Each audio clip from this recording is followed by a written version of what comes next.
Oke, baik. Bismillah. Assalamualaikum warahmatullahi wabarakatuh.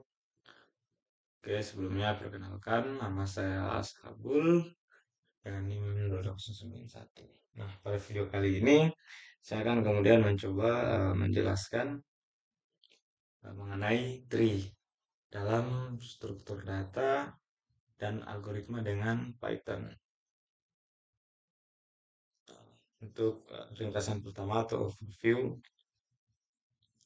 yaitu Introduction to Trees atau pengenalan tree. Kemudian di sini ada definisi, ada kemudian properti, kemudian ada tree, abstract data type dengan menghitung kedalaman dan tinggi. Kemudian ada binary tree. Nah, kemudian di sini ada implementasi dari tree itu ada menggunakan linked list, kemudian ada menggunakan array. Kemudian di sini tree traversal algorithm. Kemudian ada summary atau ringkasan. Oke, kita masuk di introduction to tree atau pengenalan atau pengantar.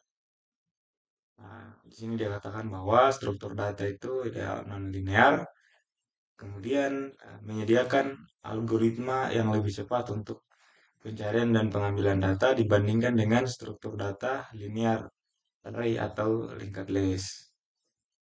Kemudian di sini ia menyediakan organisasi data alami yang sifatnya hierarki. Nah, ini ada contoh dari ini sempat kemarin kemudian dijelaskan. Nah, ini keturunan dari Abraham. Ada Ismail, ada Ishak, ada ini apa Zimran. Kita lanjut saja di tree definition and property. Definisi dan properti dari tree itu sendiri. Nah, di sini dikatakan bahwa tree adalah tipe data abstrak yang menyimpan elemen secara hierarki. Kemudian, kecuali elemen teratas atau top elemen dalam tree memiliki parent atau elemen induk dan nol atau lebih anak. Di sini disebutkan dengan childer. Kemudian elemen teratas dari pohon disebut akar pohon. Nah, ini disebut. Ini salah satu contohnya antara parent, kemudian apa namanya, children dan akar atau root. Ya. Nah, di sini lanjut di formal definition. Nah, definisi formal, secara formal kita mendefinisikan pohon atau tree T sebagai sekumpulan node yang menyimpan elemen-elemen sehingga node-node tersebut mempunyai hubungan uh, parent child atau orang tua dan anak yang memenuhi sifat-sifat berikut. Nah, ada dua sifat, yaitu pertama, jika T-nya itu tidak kosong atau ia memiliki simbol khusus disebut root dari T yang tidak memiliki induk. Nah, kemudian jika setiap node V dan T yang berbeda dari akar mempunyai induk unik atau parent yang unik W, setiap node dengan induk W adalah anak atau adalah child dari W itu sendiri. Kemudian perhatikan bahwa menurut definisi kami, sebuah pohon bisa saja kosong, artinya tidak memiliki simpul apapun. Frekuensi ini juga memungkinkan kita untuk mendefinisikan pohon secara rekursif. Nah, ya di sini perlu dicoba secara rekursif. Kemudian dua node yang merupakan anak dari induk yang sama adalah sibling, saudara kandung. Nah, dua node yang merupakan anak dari induk yang sama itu disebut sibling atau saudara kandung. Kemudian suatu simpul V bersifat eksternal jika V tidak memiliki anak.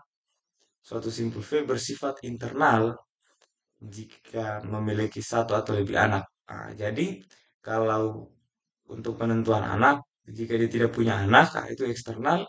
Dan jika dia punya satu atau lebih, itu internal. Eksternal, simpul juga dikenal dengan leaves atau daun. Jadi daun itu ketika tidak memiliki anak. Kemudian suatu simpul U merupakan leluhur atau ancestor atau nenek moyang. Suatu simpul V jika U sama dengan V atau U merupakan leluhur dari induk V. Nah, sebaliknya, kita katakan bahwa suatu simpul V merupakan keturunan dari simpul U jika U merupakan leluhur dari V. Nah, ini seperti pohon atau apa ya, skema uh, keterikatan antar keluarga begitu. Kemudian lanjut di sini, satu sisi pohon H, satu sisi tree T merupakan pasangan simpul U dan V sedemikian rupa sehingga U merupakan induk dari V atau sebaliknya. Kemudian satu lintasan T merupakan urutan simpul sedemikian rupa sehingga setiap dua simpul berurutan dalam urutan tersebut membentuk dua sisi. Nah, contohnya pohon yang berdekatan berisi jalur CS 252. Nah, ini dia. CS 252. Ya, di sini yang ada garis merahnya dengan project, kemudian demos dan market. Kemudian saat tree dikatakan teratur atau ordered jika terdapat urutan linear yang bermakna di antara anak-anak setiap simpul atau di antara children. Nah, ini di sini disebutkan bahwa itu merupakan hierarki pewarisan pemodelan sebagai abstraksi dan implementasi struktur data pohonnya. Nah, ini contohnya juga ada tiga contoh di sini. Tree, ada binary tree, ada linked tree. Nah, di mana binary tree ada array binary tree dengan linked binary tree. Nah, kemudian kita lanjut di pohon atau tree abstract data type. Nah, di sini didefinisikan bahwa abstract data type tree menggunakan konsep position atau posisi sebagai abstraksi untuk simpul pohon.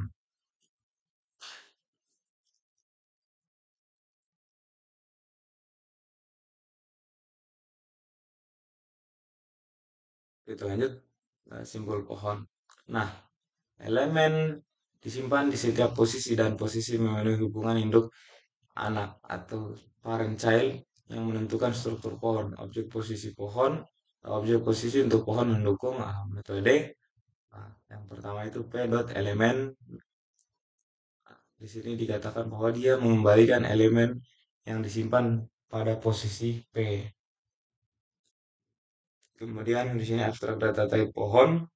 Kemudian mendukung atau tree mendukung metode aksesor berikut. Nah, ini yang pertama t.root, t.is root, t.parent, t.children, t.children, t.if is left, len is empty, the position enter t.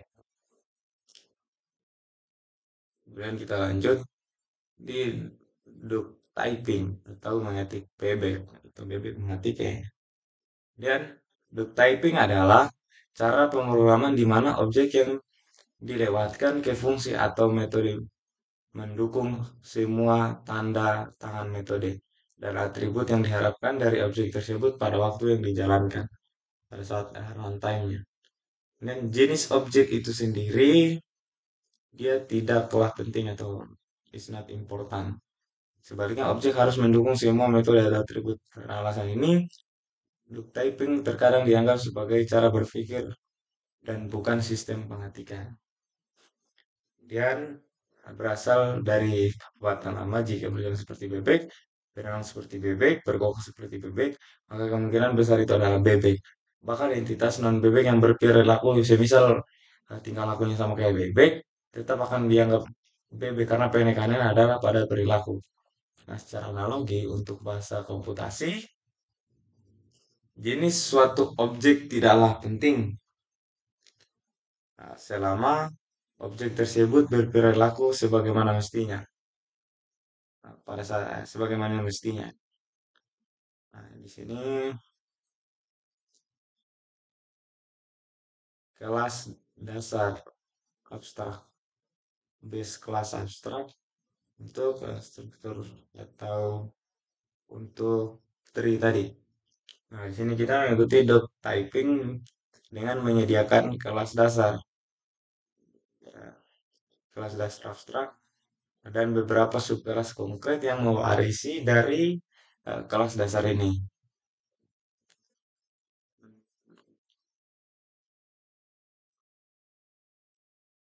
Nah, kelas dasar terdiri dari pertama itu kelas posisi bersarang dengan metode abstrak, beberapa metode abstrak, nah, beberapa metode konkret yaitu isRoot, isLeft, dan isEmpty.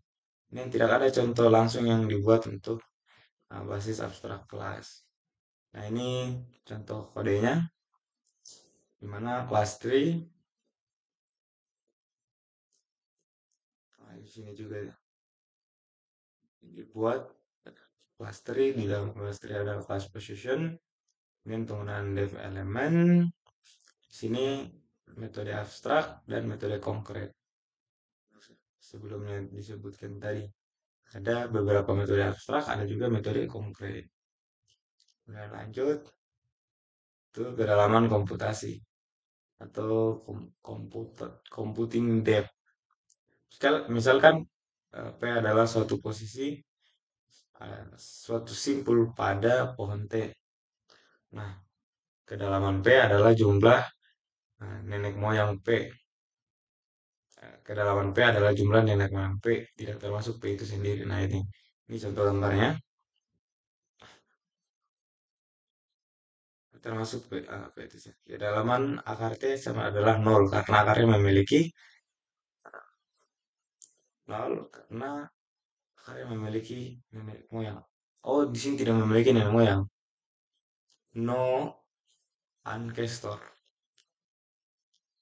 Dan kedalaman P juga dapat didefinisikan secara rekursif sebagai berikut. Nah, jika P adalah akar, maka kedalaman P adalah nol. Jika tidak, kedalaman P adalah suatu satu ditambahkan dengan kedalaman induk P. Untuk setiap untuk tiap simpul bukan akar, kita tambahkan satu ke dalam induknya. Nah, ini juga waktu berjalan untuk depth kedalaman untuk posisi P adalah ini, omega dalam kurung dv plus 1. Kemudian di mana kita menyatakan kedalaman P di pohon T karena algoritma melakukan langkah rekursif waktu konstan untuk setiap leluhur P. Nah, T dot P, T dot depth dalam kurung P berjalan dalam waktu kasus terburuk, yaitu omega dalam kurung N, di mana N adalah jumlah total posisi T, karena posisi T mungkin memiliki kedalaman Y kurang 1, N sama N kurang 1.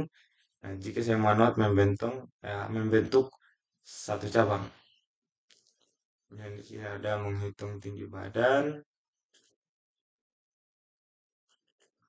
yaitu ketinggian posisi P di pohon T juga didefinisikan secara rekursif. Jika P adalah daun, maka tinggi P adalah 0. Dan jika tidak, tinggi P lebih 1 dari tinggi maksimum anak-anak.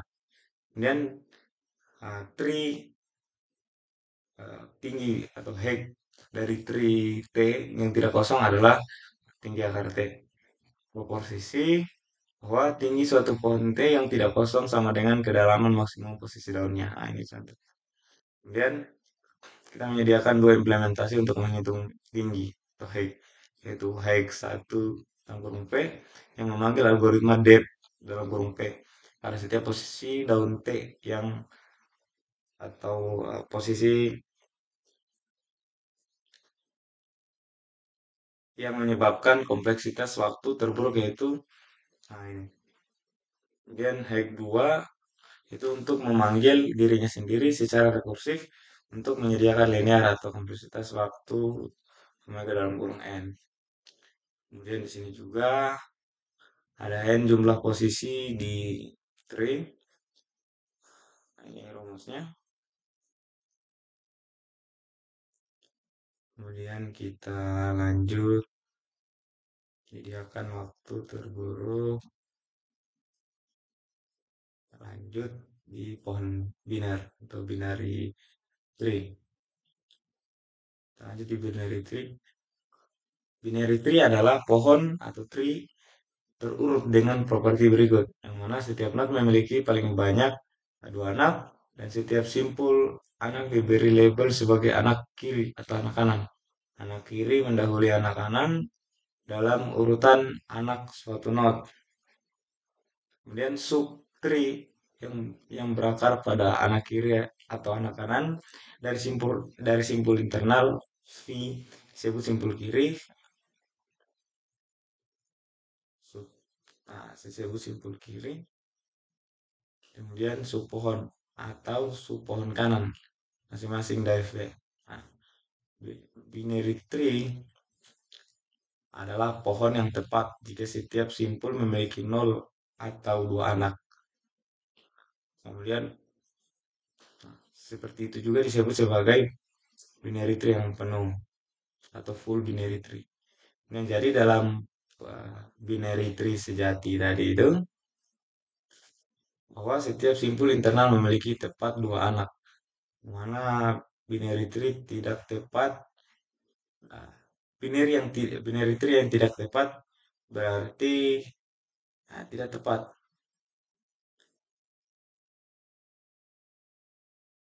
Kemudian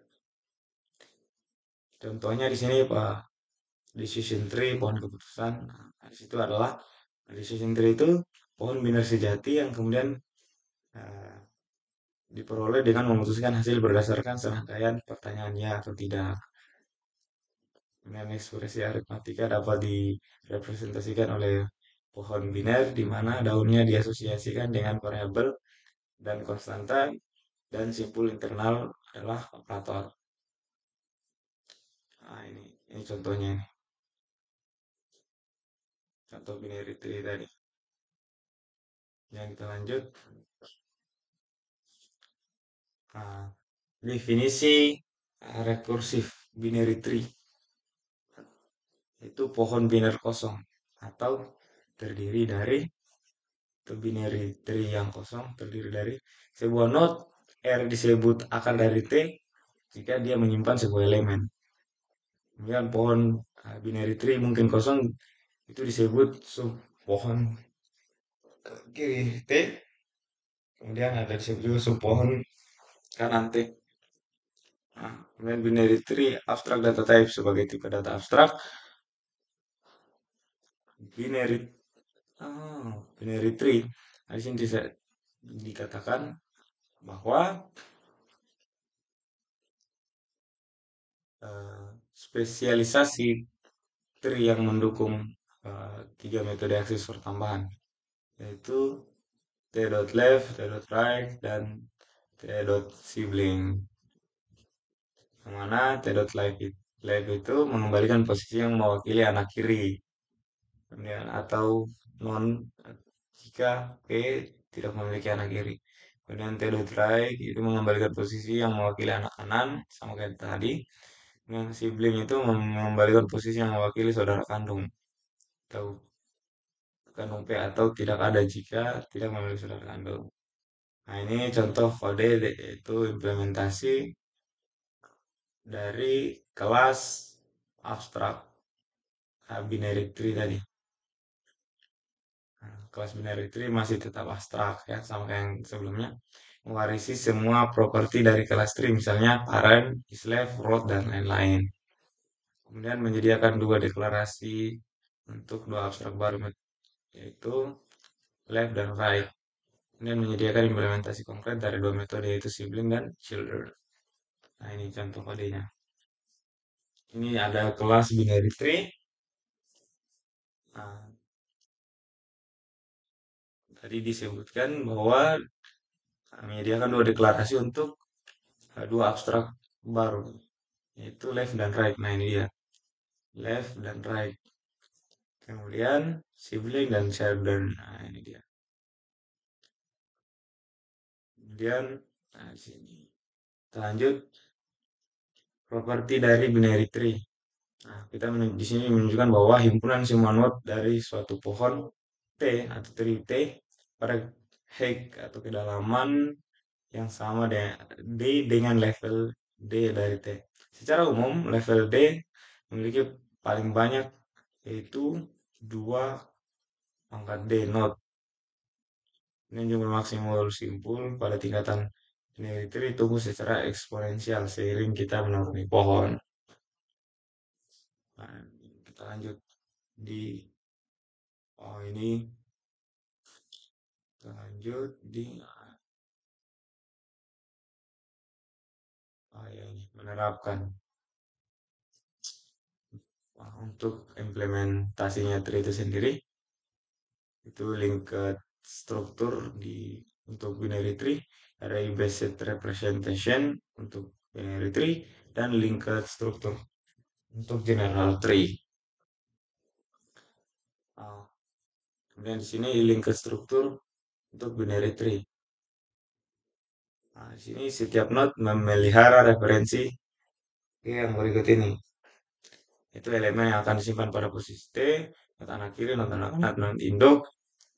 Yang mana kemudian di sini pohon T mempertahankan dua variabel, yaitu variabel pertama itu untuk menyimpan referensi ke sampul simpul akar, kemudian ukuran variabel yang memiliki jumlah total node dari T. Nah ini, jadi ada parent, right, element, left. Nah, nah ini dia, parent, right, left, dan ada elemen. Kemudian lanjut, nah ini dia, implementasi struktur binary tree dari linked binary tree. Kemudian subkelas dari kelas binary tree. Nah, ini mendefinisikan dua kelas besar. Yang pertama itu kelas node non publik untuk mewakili node, kemudian kelas posisi publik yang membungkus node diwarisi oleh kelas tree position. Kemudian ini menyediakan dua metode utilitas, pertama validity, kemudian make position. Kemudian di sini ada operasi untuk memperbarui pohon, untuk memperbarui linked binary tree. Ada add root, add left, add right, replace, delete, dan attach. Nah ini dia. Sini ini ada kelas binary tree yang mana ada elemen parent, left, dan right ya tadi yang disebutkan di pertama tadi. Kemudian di sini.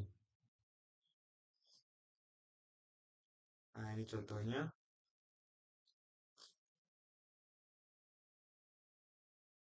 Oh, sampai situ saja. Mungkin ya kurang dan lebihnya mohon dimaafkan. Assalamualaikum warahmatullahi wabarakatuh.